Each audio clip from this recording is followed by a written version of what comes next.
आज चेहरा कुछ उतरा उतरा है, काले कपड़े पहने हुए हैं। 1913 से लेकर 2013 तक 18 लाख हेक्टेयर वक्फ की जमीन थी। और उद्धव सेना से तो पूछिए क्या सियासी धर्मांतरण है। बाला साहब ठाकरे बोलते थे कि वक्फ को समाप्त कर दो, आज उनकी पार्टी आकर वक्फ के बचाव में बयान दे रही है। यह है सियासी धर्मांतरण। नमस्कार दोस्तों, जय श्री राम। कैसे हैं आप सब? आप सबका स्वागत है विकास की बातों में। आज मैं आप सबके लिए लेकर आया हूं एक डिबेट जो कि हुई है वक्फ बोर्ड के ऊपर, जिसके अंदर वारिस पठान और एक कवि हैं जिन्होंने अपनी प्रतिक्रिया जाहिर की है काले कपड़े पहनकर, जो कि बहुत ही ज़्यादा अपमानजनक बात है। यहाँ तक कि बाला साहब ठाकरे बोलते थे कि वक्फ बोर्ड को ख़त्म कर देना चाहिए, उसका कोई वजूद नहीं रहना चाहिए भारत देश के अंदर। और आज उन्हीं के वंशज बोल रहे हैं कि हम वक्फ बोर्ड के साथ हैं। इतनी ज़्यादा राजनीति गंदी हो चुकी है और यही कुछ देखने को मिला इस डिबेट के अंदर। आइए चलिए देखते हैं एक बार इस डिबेट को। सबसे पहले तो वारिस भाई मैं आपसे पूछूंगी, आज चेहरा कुछ उतरा उतरा है, काले कपड़े पहने हुए हैं, क्या हो गया? आज समाजवादी पार्टी के फराज भाई भी काले कपड़े पहनकर आए हैं। भाई साहब, गृह मंत्री ने तो सब समझा दिया कि रिलीजन में, आपके मजहब में कोई दखल नहीं है, मैनेजमेंट ऑफ प्रॉपर्टी में दखल है और वहां पर कैसे मैनेजमेंट होनी चाहिए उसके लिए एक्सपर्ट रखे जाएंगे। इससे क्या दिक्कत हो सकती है आपको वारिस भाई? झूठ बोलते हैं। बीजेपी की कथनी और करनी में जमीन आसमान का फर्क है। लोग झूठ और भरम फैला रहे हैं। इनका नीयत में खोटे, इनके निशानी टारगेट है हमारे वक्फ की जमीन पे। इनको हमारी वक्फ की जमीन हथियाना है, उसको यूसरअप करना है। इनको कोई वक्फ बचाने के लिए नहीं कर रहे। ये सब बिल ये काला कानून है, ये वायलेशन है पूरा संविधान का, ये वायलेशन है आर्टिकल 14, 25, 26 का। हमारे पर्सनल अफेयर के अंदर बीजेपी को क्यों मदाखिलत करना है? और बीजेपी को कब से मुसलमानों की इतनी फिक्र होने लग गई?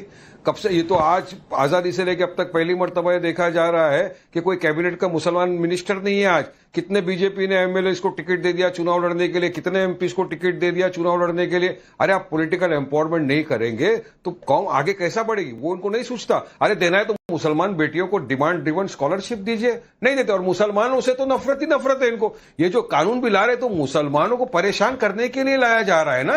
ये तो नफरत का एक मुजाहरा है। सबका साथ सबका विकास तो सिर्फ एक जुमला है। अब ये कानून ला के अभी आप कलेक्टर को भी पावर देंगे। अमित शाह ने सब कलेक्टर के हाथ में। अरे कलेक्टर तो गवर्नमेंट अपॉइंटेड है, आपके अंडर का आदमी है। वो आपके खिलाफ कोई रिपोर्ट देगा क्या? वो तो बोलेगा नहीं प्रॉपर्ली डिस्प्यूटेड है, वो कलेक्टर ले लेगा उसको। अब उसके बाद में इसके अंदर जो लिमिटेशन का था वो तो हमारे यहाँ पे नहीं है। वो वक्फ बाय यूजर का क्या करेंगे आप? उसको भी लोग वो कर डालेंगे। तो ये सारी जो सोची समझी साजिश है ना बीजेपी की कि वक्फ की जमीन को हमको किसी भी तरह कंट्रोल करना ही। अब भू माफिया अगर बैठा है वहां पर तो 11 साल से तो आप सरकार में हो, 11 साल से आपने क्यों भू माफिया को नहीं हटाया? आपको तो अथॉरिटी थी, अगर कुछ इलीगल कहीं पे घुसता आप उसको निकाल सकते हो। तीसरी बात, वक्फ ट्रिब्यूनल का जो लोग भरम फैला रहे थे कि कोर्ट में मैटर नहीं जा सकता है, वक्फ ट्रिब्यूनल के ऑर्डर के अगेंस्ट में आप हाई कोर्ट के अंदर रिवीजन फाइल कर सकते हैं।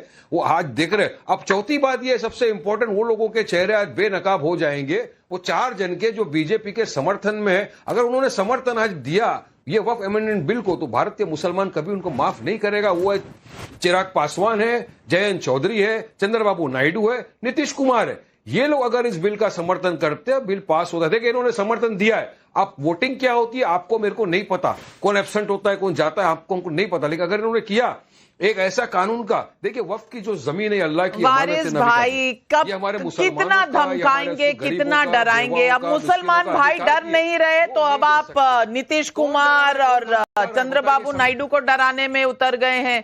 क्या कर रहे हैं? और पूरा सुनकर आते हैं, अमित शाह जी ने हर चीज का जवाब दिया है। मैं तो आपको बता दूं, भू माफिया की आप बात कर रहे हैं तो उन्होंने अपने स्पीच में ये कहा कि 1 सेंचुरी में, यानी 1913 से लेकर 2013 तक 18 लाख हेक्टेयर वक्फ की जमीन थी।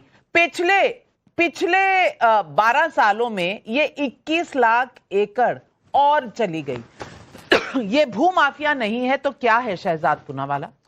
देखिए, सबसे पहले तो जिनकी काली मानसिकता और काली मंशा है उन्होंने काले कपड़े धारण किए हुए हैं। मैंने भी पहना है पर मैं गुलाबी दिखा देती हूँ। किसी के मन में काली मंशा है, वो काली मंशा कपड़ों के माध्यम से बाहर आ रही है। दूसरी बात देखिए, वैसे तो हमारे कृष्ण जी भी श्याम रंग के हैं, पर मंशा किसकी काली है वो समझ में आ रहा है। वो श्याम जी की जमीन को भी हड़पना चाहते हैं वक्फ के माध्यम से। एनीवेज वो छोड़ देते। करनी और कथनी में अंतर क्या है? याद है 1 साल पहले यही वारिस पठान सीएए आएगा, नाविका नागरिकता छिन जाएगी। एक की नागरिकता छिनी क्या?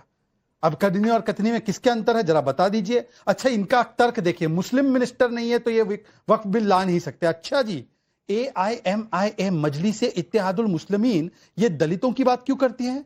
ये मजलिस इत्तेहादुल मुस्लिमीन में दलित कहां है? तो कल से आप दलित के बारे में बोलना छोड़ दीजिए, किसी और विषय के बारे में बोलना, केवल मुस्लिम पे फोकस कीजिए। मतलब कि हम जिन्ना के पाकिस्तान में रह रहे हैं क्या? और आगे बढ़ते हैं, देखिए अब उन्होंने कहा कि कलेक्टर के हाथ में सब कुछ चला जाएगा। अरे मान्यवर, सर्वे ऑफिसर कौन नियुक्त कर रहा था?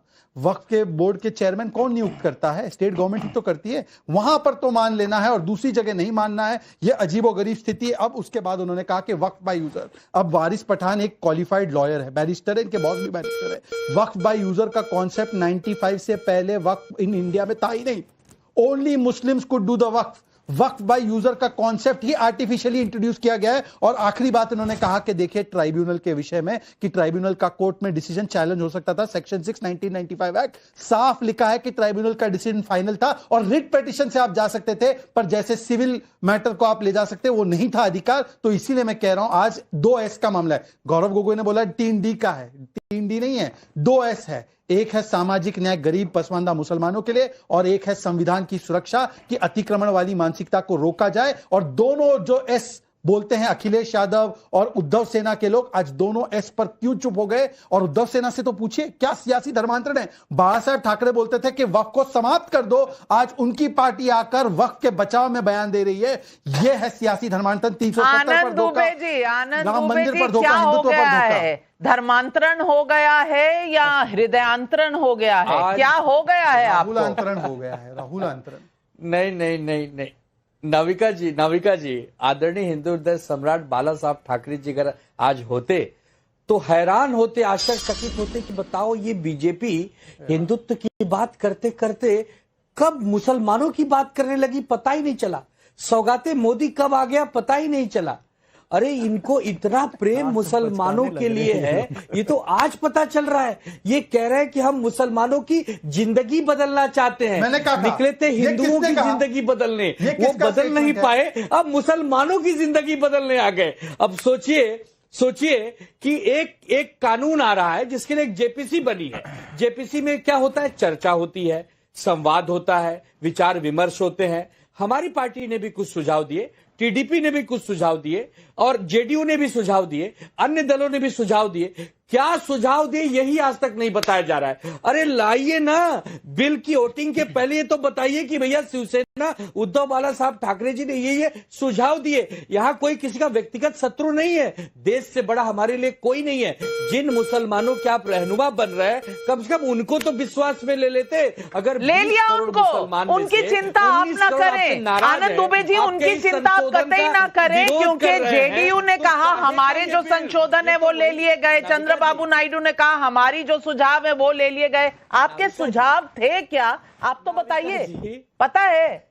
अरे वो लोग तो गुलाम हैं, वो लोग तो गुलाम है। अगर सुझाव ले लो तो गुलाम है, सुझाव ना ले लो तो बॉस बनाने की आप कोशिश कर रहे हैं। कमाल कर रहे हैं आप आनंद दुबे जी। चित भी मेरी, पट भी मेरी तो नहीं हो सकती। लेकिन आप मुसलमानों के इतने शुभ चिंतक हैं, तो मैं फैज खान भाई से पूछना चाहती हूँ। फैज खान भाई, आपके सारे हक छिन जाएंगे, अब आपका धर्म जो है वो नापाक हो जाएगा, क्योंकि अब बाहर गैर मुसलमान आ जाएंगे बोर्ड में। अब ये जो भू माफिया है, ये इल्जाम लगाया गया है, सब कुछ बहुत गलत है, मुसलमानों के साथ बहुत गलत हो रहा है। आप क्या कहेंगे? बिस्मिल्लाहिर्रहमानिर्रहीम, रब्बिश रहली सदरी व यस्सिरली अमरी वहलुल उक़दतन मिन लिसानी यफ़क़हू क़ौली। भारत माता की जय, वंदे मातरम। दीदी, मैं आपको बताऊं कि इस्लाम में एक गम का त्यौहार होता है मुहर्रम। उस समय बहुत सारे भाई काले कपड़े भी पहनते हैं, लेकिन मैंने आज इमरान प्रतापगढ़ी को भी देखा और ये यहाँ दो लोगों को और देखा जिनकी नियत क्या है ये समझिए। हदीस कहता है कि अमल का दारोमदार नियत पर है, आपकी पाक नियत है। लेकिन इन लोगों की क्या नियत है मैं आपको बताता हूं। कुछ लोग तो बस अपना ही दुखड़ा सुनाते हैं, ईद हो या दिवाली, मुहर्रम मनाते हैं, पर दुनिया तो उसी की रागनी पे झूमती है जो जलती चिता पर बैठकर वीणा बजाते हैं। और आज जलती चिता पर बैठकर वीणा बजाई किरण रिजिजू जी ने, जिन्होंने कहा बौद्ध होने के कारण मुझे रोका जाता है कि तुम मुसलमानों के हक में क्यों फैसला लोगे, लेकिन उन्होंने स्पष्ट कर दिया कि मैं अपने मुस्लिम भाइयों का अधिकार उनको दिलवा कर रहूंगा, बहनों का अधिकार दिलवा कर रहूंगा। और आदरणीय अमित शाह जी, सैल्यूट है बॉस, सैल्यूट है, दिल से कह रहा हूं दीदी, क्या अकॉर्डिंग टू इस्लाम बात कही है, क्या अकॉर्डिंग। आपने वीडियो सुनी, आपने इनकी मंशा जानी, आपको समझ में आया कि ये लोग कितने गंदा तक सोचते हैं, इनकी राजनीति कितनी गंदी हो चुकी है। पर इन लोगों का चलता रहेगा और हमारा भी चलता रहेगा, हम भी नहीं रुकने वाले हैं। जब तक तोड़ेंगे नहीं तब तक छोड़ेंगे नहीं। चलिए मिलते हैं आपसे नेक्स्ट वीडियो में, तब तक के लिए जय हिंद, जय भारत, अखंड भारत।